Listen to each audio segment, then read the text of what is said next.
नमो रिहन्ताणं नमो सिद्धाणं नमो आयुर्याणं नमो वज्रायणं नमो सर्वसाहुणम्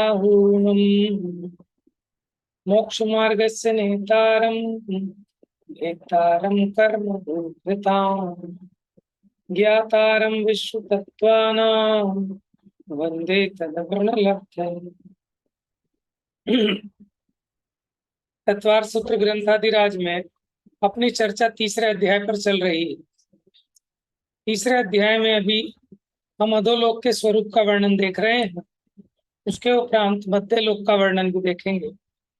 तो यहाँ 7 जो नरक पृथ्वियां हैं उनमें 49 पटल हैं और उसमें इंद्रक बिल, श्रेणीबद्ध बिल और प्रकीर्णक बिल, ठीक है, उनकी संख्या, उनकी ऊंचाई, ठीक है, इसके बारे में हमने देखा और फिर उनके आकार आदि देखे। देखो इसमें बताया था कि पुण्यवानों के रहने के स्थान भवन कहलाते हैं और ये पापी जीव हैं तो इनके रहने के स्थान को बिल कहते हैं।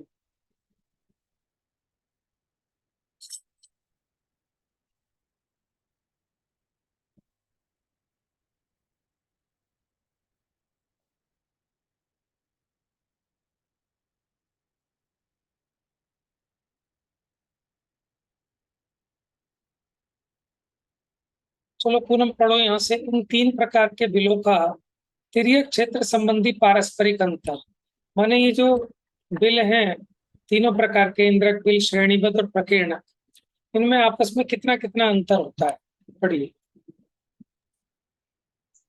इन 3 प्रकार के बिलों का तिर्यक क्षेत्र संबंधी पारस्परिक अंतर संख्यात लाख योजन विस्तार वाले इंद्रक और प्रकीर्णक बिलों का जघन्य अंतर 1.5 योजन 6 कोस और उत्कृष्ट अंतर 3 योजन 12 कोस है। असंख्यात लाख योजन विस्तार वाले श्रेणीबद्ध और प्रकीर्णक बिलों का जघन्य अंतर 7,000 योजन और उत्कृष्ट अंतर असंख्यात योजन प्रमाण है। जैसे इस ढाई द्वीप में बराबरी से अनेक घर होते हैं, उनके बीच में कुछ चौड़ी मोटी दीवार भीत होती है, वह तिर्यक अंतर है। उसी प्रकार नरक में बिलों के बीच पारस्परिक उपर्युक्त प्रमाण में तिर्यक अंतर है। ठीक है, जैसे जमीन के नीचे, माने ऊपर से खुला नहीं है, उसके भीतर ही, ठीक है, एक बिल है। अब उससे दूसरा बिल कितनी दूरी पर होगा, तो वो कहते हैं कि जो संख्यात लाख योजन विस्तार वाले इंद्रक और प्रकीर्णक बिलों का अंतर, जो संख्यात लाख योजन विस्तार वाले हैं उनमें जघन्य अंतर 1.5 योजन, माने कम से कम, अगर नजदीक से नजदीक हो 1.5 योजन, अधिक से अधिक हो तो 3 योजन। 3 योजन को 12 कोस कहते हैं, क्योंकि एक योजन में 4 कोस होते हैं, तो 4 दिए 12 कोस। अच्छा, जो असंख्यात लाख योजन विस्तार वाले श्रेणीबद्ध और प्रकीर्णक हैं उनके बीच में कितना अंतर है, तो जघन्य से 7,000 योजन और उत्कृष्ट असंख्यात योजन। नरक बिलों का आकार, नरक बिलों के आकार, जैसे चूहा, घूस आदि पापी जीवों के बिल गोल, त्रिकोण, चौकोर आदि अनेक प्रकार के होते हैं, उसी प्रकार वज्र के समान कठोर बड़ी दीवार वाले इन नरक बिलों के भी गोल, त्रिकोण, चौकोर आदि विविध आकार हैं। उनमें से सभी इंद्रक बिल त्रिकोण रूप हैं। श्रेणीबद्ध और प्रकीर्णक बिलों के गोल, त्रिकोण, त्रिकूटे, पचकोण, पचखूटे आदि अनेक कूटो रूप आकार हैं। हाँ जी, आगे पढ़िए। बिलों में जीवों के उपपाद स्थान, जैसे यहाँ मकान की छत में कोई स्थान बना हो, उसी प्रकार नरकों में अपने अपने बिलों संबंधी छतों में ऊंट, गाय आदि के मुख समान आकार वाले उपपाद स्थान हैं।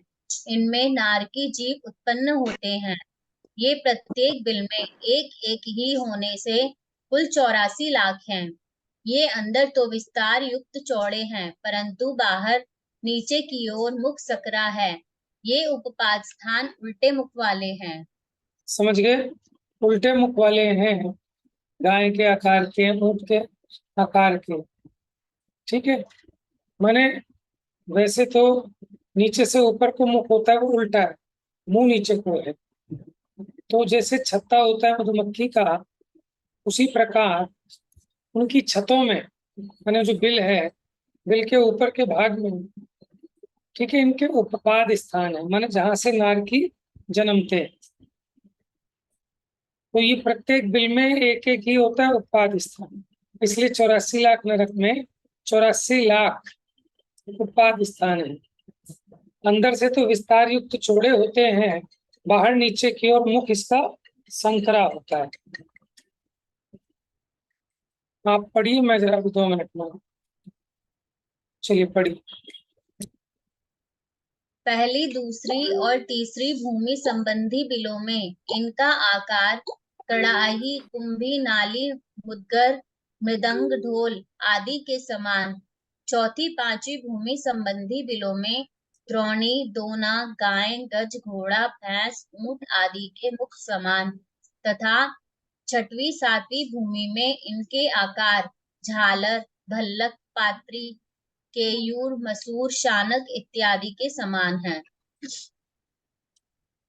उपपाद स्थान की चौड़ाई, ऊंचाई। 7 नरक भूमियों संबंधी उत्कृष्ट चौड़ाई क्रमशः 1 कोस, 2 कोस, 3 कोस, 1 योजन, 2 योजन, 3 योजन, 100 योजन है। अपनी अपनी चौड़ाई से 5 गुनी इनकी ऊंचाई है। तदनुसार क्रमशः 5 कोस, 10 कोस, 15 कोस, 5 योजन, 10 योजन, 15 योजन और 500 योजन इन उपपाद स्थानों की ऊंचाई है। जन्म के बाद नारकी जीवों की स्थिति। पढ़ूं भाभी, आप समझा दो, मेरे भैया आ रहे हैं। आप लोगों को कुछ पूछना है?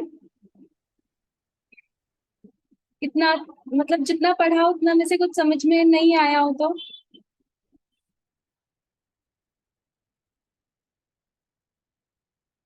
यहीं से पढ़ा है, जन्म के बाद नारकी जीवों की स्थिति। हाँ, यहीं से पढ़े था। इसमें ये बताया कि यहाँ पर जन्म लेने के बाद अंतर्मुख में पर्याप्तियां पूर्ण हो जाती है, फिर वहां से भय से कांपते हुए उस स्थान से निकलकर नरक बिलों के पृथ्वी तल पर लगे हुए 36 तीक्ष्ण शस्त्रों से ऊपर ये नारकी। वहां ना नीचे पृथ्वी में तीक्ष्ण शस्त्र लगे होते हैं, जैसे बाण होते हैं ना, बाण के आकार के वहां पर शस्त्र लगे होते हैं। तो जब वो ऊपर से नीचे गिरते हैं तो वो उन शस्त्रों पर गिरते हैं, तीक्ष्ण शस्त्रों पर, और फिर वो पुनः ऊपर की ओर उछल कर फिर गिरते हैं। मतलब जैसे हम बॉल, फुटबॉल होती है तो उसको वो ठप्पा देते हैं ना, ऐसे बार बार ऊपर नीचे करती है, तो इस तरह वो बार बार पहले नीचे गिरते हैं फिर ऊपर उछलते हैं, योजनों ऊपर तक जाते हैं, फिर वो नीचे गिरते हैं फिर वो योजनों तक जाते हैं। तो कह रहे हैं कि ये क्रमशः प्रथम भूमि संबंधी बिलों में 7 योजन 6500 धनुष प्रमाणों पर उछलते हैं। मतलब बहुत, 7 योजन 6500 धनुष, बहुत लंबी चौड़ी वो है संख्या, मतलब बहुत सारे किलोमीटरों तक ऊपर में उछलते हैं। इससे आगे दुगने दुगने अर्थात दूसरी में 2.5 कोस। अब ये कह रहे हैं कि वो जितनी पहली में उछलते हैं उससे दुगना नीचे दूसरी पृथ्वी में उछलते हैं ऊपर, फिर उससे नीचे में और ऊपर उछलते हैं। मतलब जो शस्त्रों की जो धार है ना वो और ज्यादा ज्यादा तीक्ष्ण है, तो उनको जितनी वेदना पहली पृथ्वी में गिरने से होती है उससे ज्यादा वेदना दूसरी पृथ्वी में गिरने पर होती है। फिर नीचे मतलब वो जितने जितने नीचे नरकों में जाते रहेंगे उतनी उतनी वेदना बढ़ती रहेगी। तो इसमें इसमें प्रमाण बताया है कि इससे आगे दुगने दुगने अर्थात दूसरी में 2.5 कोस अधिक 15 योजन, तीसरी में 21.25 योजन, चौथी में 62.5 योजन और पांचवी में 125 योजन, छठवीं में 205 योजन और सातवीं भूमि संबंधी बिलों में 500 योजन प्रमाण उछलते हैं। मतलब जो अंतिम भूमि है उसमें तो 500 योजन तक उछल जाते हैं। बेटा ये नीचे कैसे होगा ज्ञान?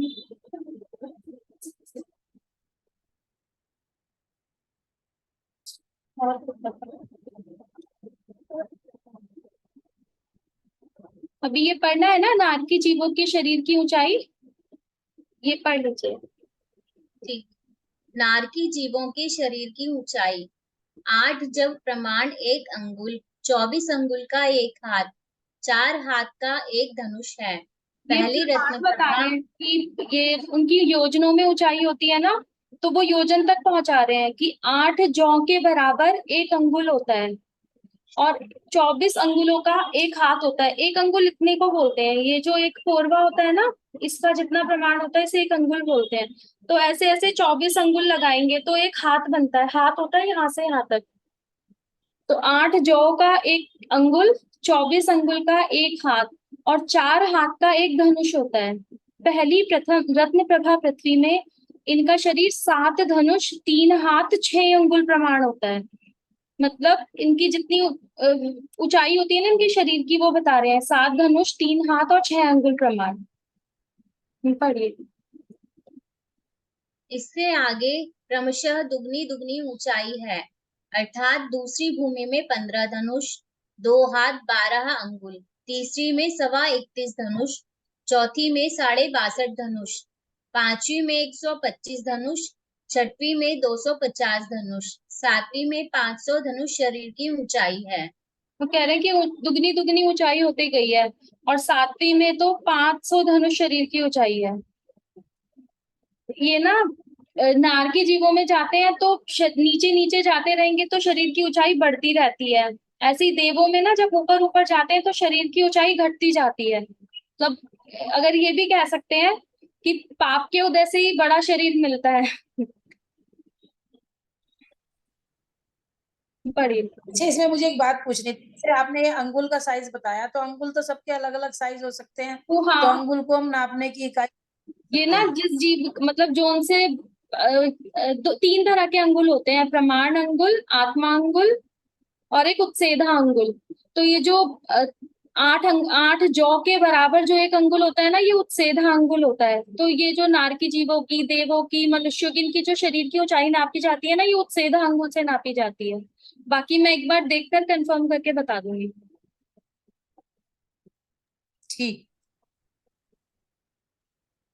ठीक। पर ये देखिए, 14वें में 8 धनुष, 2 हाथ, 1 अंगुल के 11 भागों में से 2 भाग अधिक 2 अंगुल। 15वें में 9 धनुष, 1 अंगुल के 11 भागों में से 4 भाग अधिक 22 अंगुल। 16वें में 9 धनुष, 3 हाथ, 1 अंगुल के 11 भाग में से 4 भाग अधिक 18 अंगुल। 17वें में 10 धनुष, 2 हाथ, 1 अंगुल के 11 भागों में से 8 भाग अधिक 14 अंगुल। 18वें में 11 धनुष, 1 हाथ, 1 अंगुल के 11 भाग में से 10 भाग अधिक। ये ना पटलों की अपेक्षा बताई कि उनका शरीर कितने कितने, अगर पहली पृथ्वी पे इतना बड़ा है। ये ना निकालने का तरीका मुझको नहीं आता, ये बता देंगे। आप आगे पढ़ लीजिए।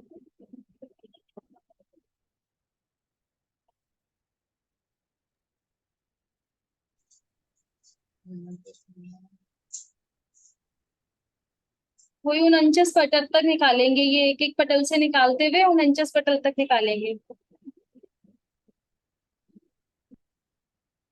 पढ़िए।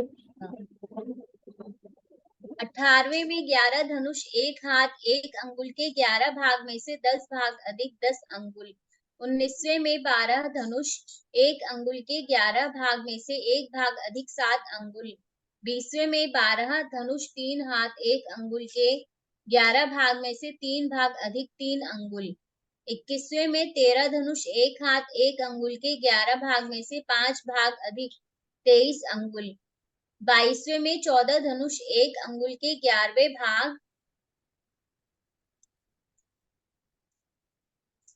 भाग में से 7 भाग अधिक 19 अंगुल। 23वें में 14 धनुष, 3 हाथ, 1 अंगुल के 11 भाग में से 9 भाग अधिक 15 अंगुल।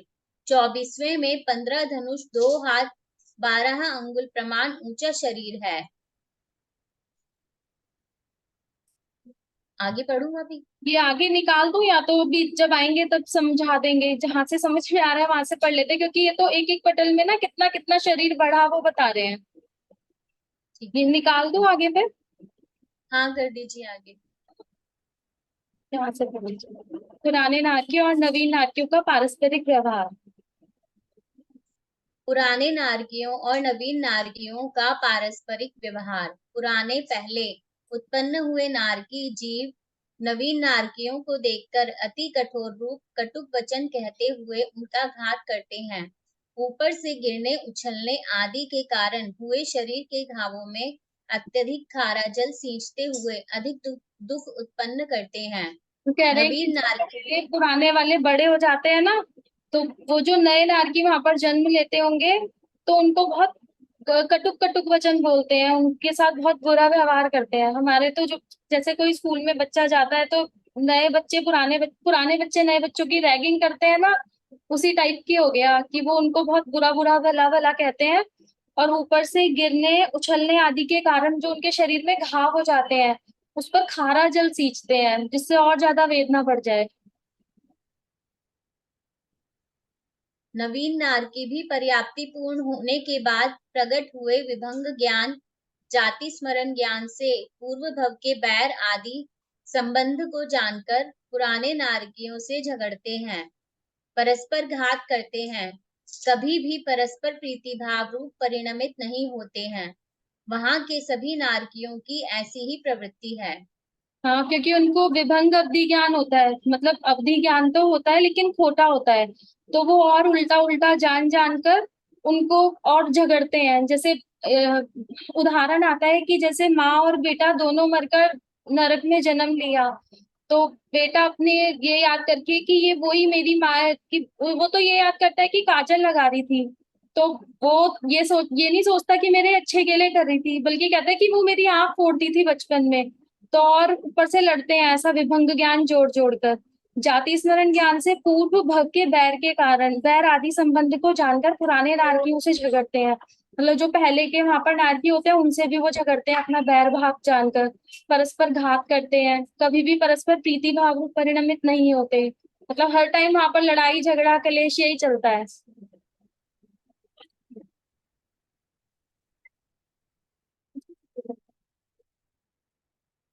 नारकियों के जन्म का अंतर।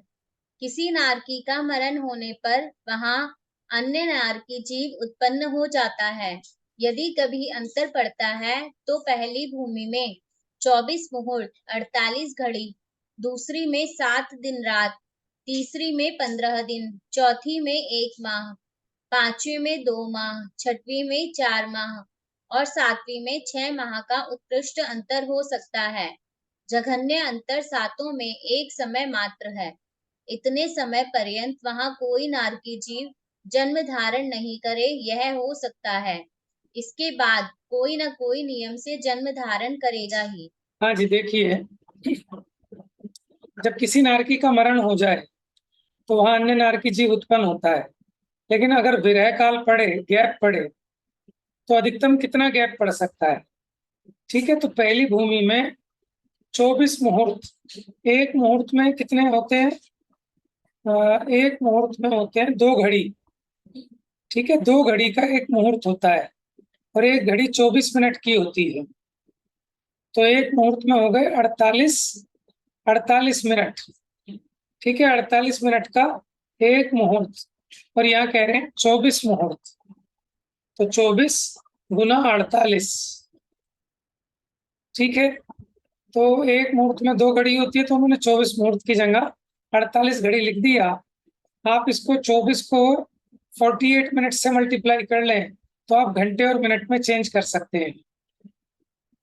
अच्छा, दूसरी पृथ्वी में माने अगर कितने लंबे काल तक कोई नारकी जन्म ना ले तो मैक्सिमम 7 दिन रात, तीसरी में 15 दिन, चौथी में 1 महीना, पांचवी में 2 महीने, छठवीं में 4 महीने और सातवीं में 6 महीने का उत्कृष्ट अंतर हो सकता है, और जघन्य अंतर तो समय मात्र है।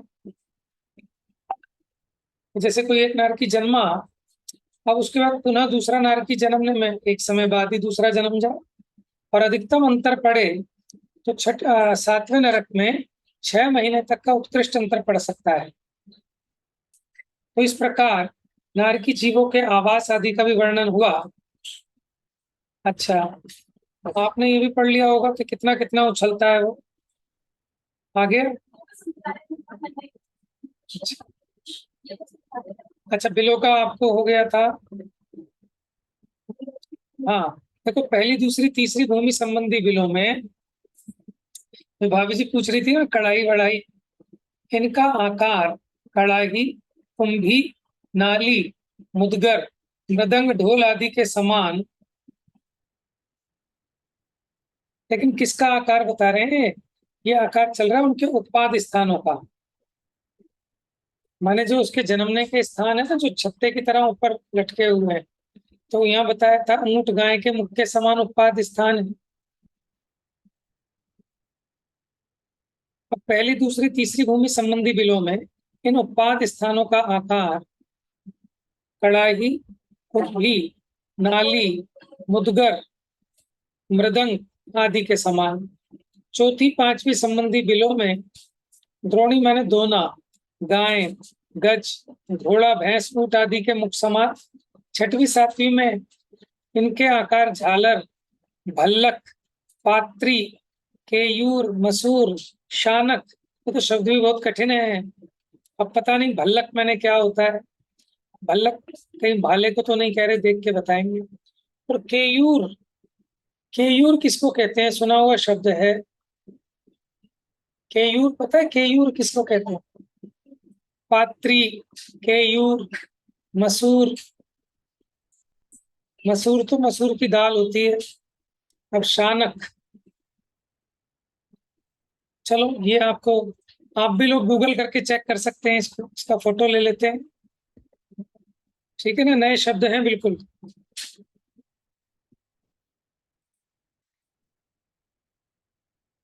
हम्म।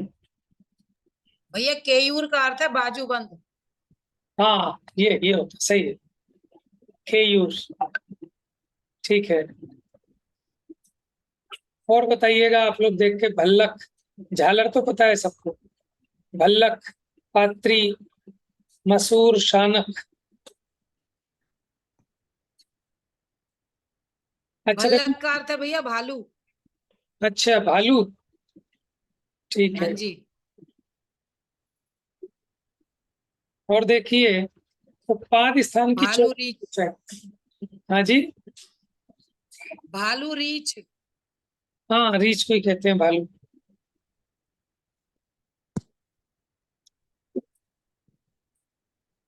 देखो देख के ही सातवां, बताया मैंने, मुझे मुझे आता नहीं था ये, मैंने देख के बताया है। ये तो अच्छी बात है। देखो पता चलना चाहिए बस, इसमें कोई दिक्कत नहीं है, हम भी तो देख के ही बताते कहीं ना कहीं से। ठीक है ना, कोई दिक्कत नहीं है उसमें। देखो हमें इतना भी पता हो, उसका सोर्स पता हो ना, तो अपना काम चला सकते हैं। अभी मान लो आप कोई चीज ढूंढो, आपको अगर इतना भी नहीं पता कि कौन से ग्रंथ में मिलेगी, तो बड़ा मुश्किल है। कम से कम इतना तो पता हो कि कहाँ मिल सकती है। ठीक है, सोर्स पता होना चाहिए, तो अपने को जो विकल्प उठे, हम वहाँ उसकी मतलब विकल्प को शमन कर सकते हैं, वहां से जानकारी लेकर। देखिए, उत्पाद स्थान की चौड़ाई बताई थी। 7 नरक भूमि संबंधी उत्कृष्ट चौड़ाई क्रमशः नरक वाइज है। पहले 1 कोस, फिर 2 कोस, 3 कोस, फिर 4 कोस का 1 योजन होता है, फिर 2 योजन, 3 योजन और 100 योजन है। मैंने इतने छोटे छोटे उत्पाद स्थानों की चौड़ाई, और अपनी चौड़ाई से 5 गुना इसकी ऊंचाई है।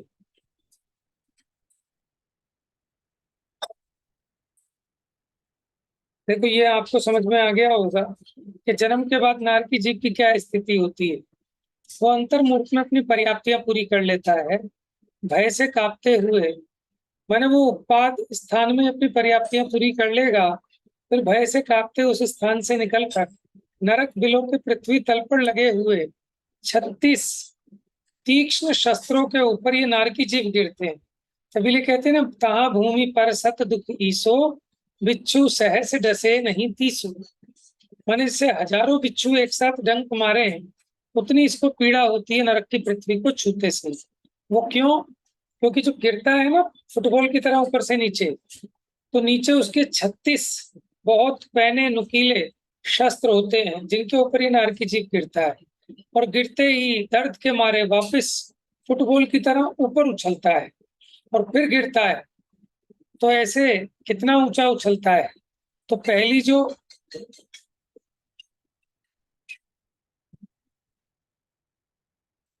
पहली जो नरक पृथ्वी है, वहां कितना उछलता है? वहां के बिलों में 7 योजन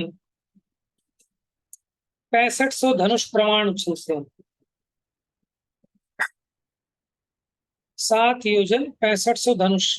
देखो, एक योजन में 7 चौक 28, एक योजन में 4 कोस होते हैं, 28 कोस हो गए, और एक कोस में 2000 होते हैं धनुष।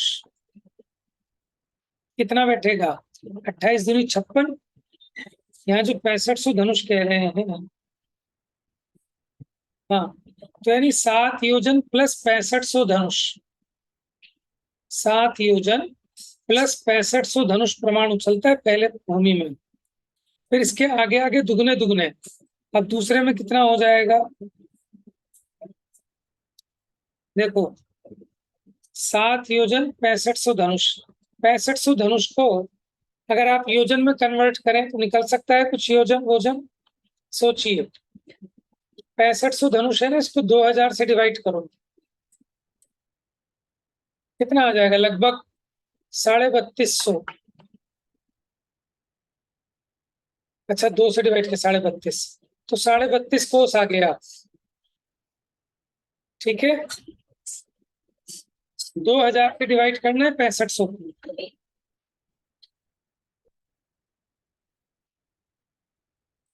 नहीं, 3.2 आएगा, 3.25 है ना, 3.25, 3.25। 3.25 यानी 3 सही 1/4। क्या आ गया? ये भैया कोस। इसका मतलब जिसे मैथ्स ना आता हो तो वो तो ये भी नहीं समझ सकेगा। क्या चीज?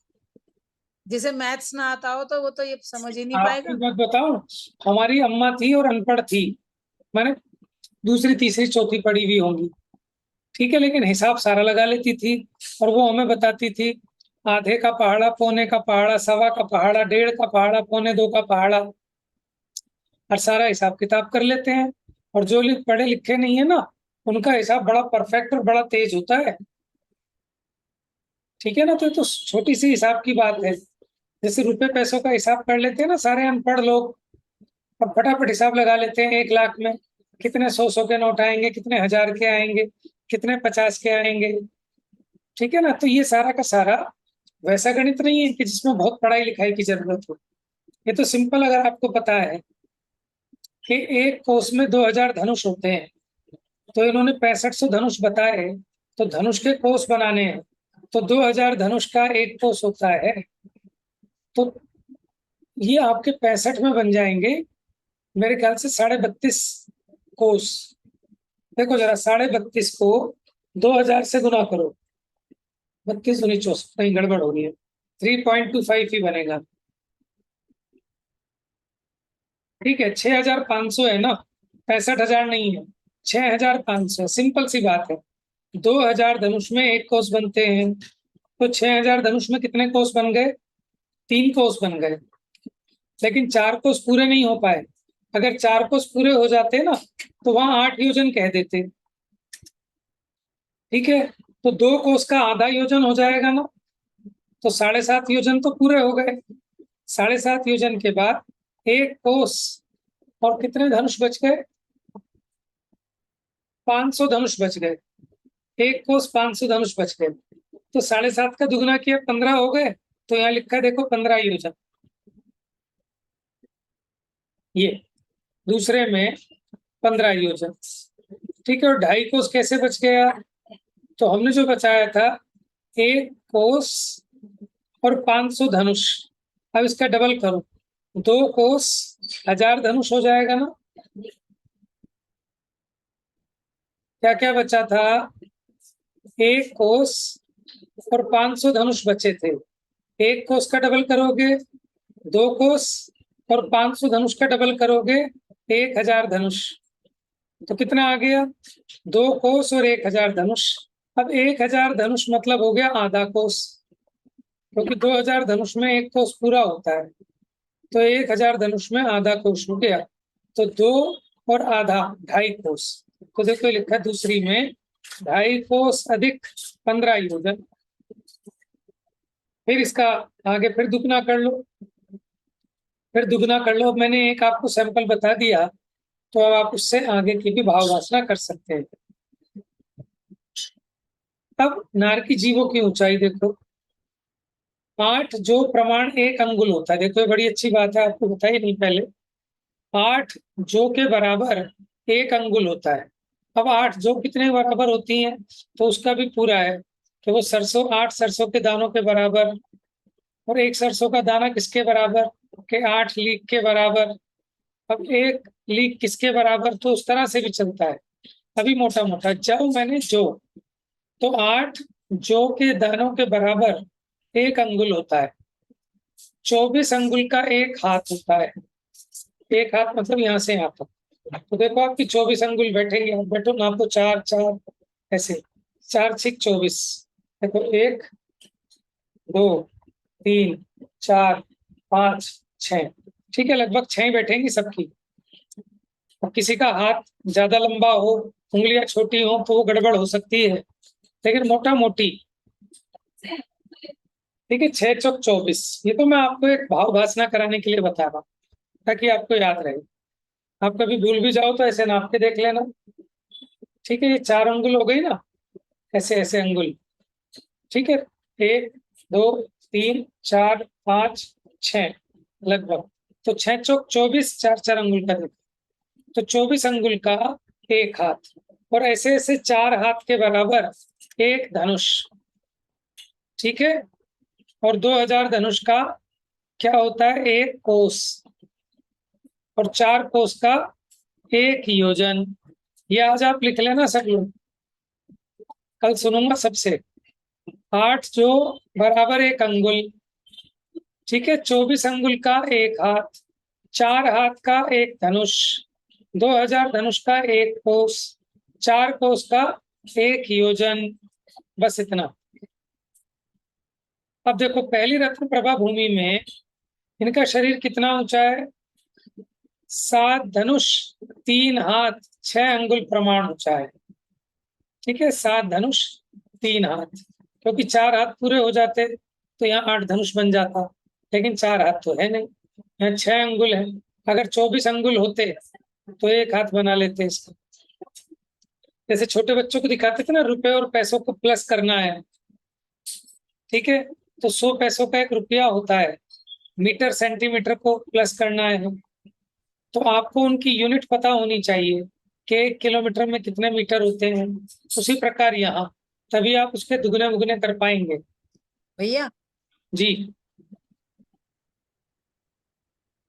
भैया आपने अभी ये 6 अंगुल में आधा हाथ बताया था, आधा हाथ नहीं ये ऐसे बोलते 6 अंगुल में। ये 1 हाथ बोलते हैं इसको। ये 1 हाथ इतना होता है यहाँ से, अच्छा, ठीक है। ये कोहनी तक 1 हाथ होगा, आधा हाथ नहीं होगा ये। नहीं नहीं, ये 1 हाथ, अच्छा, इसको 1 हाथ कहते तो हैं। मतलब ऐसे ऐसे ऐसे 3 हाथ होंगे, ऐसे इनके जो इसमें बताएंगे। ऐसे ऐसे 4 हाथ होंगे तो 1 धनुष होगा। इतने इतने 4 एक दिन बताया नहीं था। इससे नापो, यहाँ से यहाँ तक 1, फिर इससे हमने दूसरा हाथ नाप लिया, यहाँ से यहाँ तक 2 हो गए, और 2 इधर के हो गए।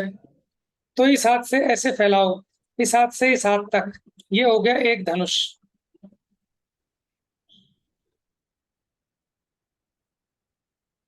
ठीक है।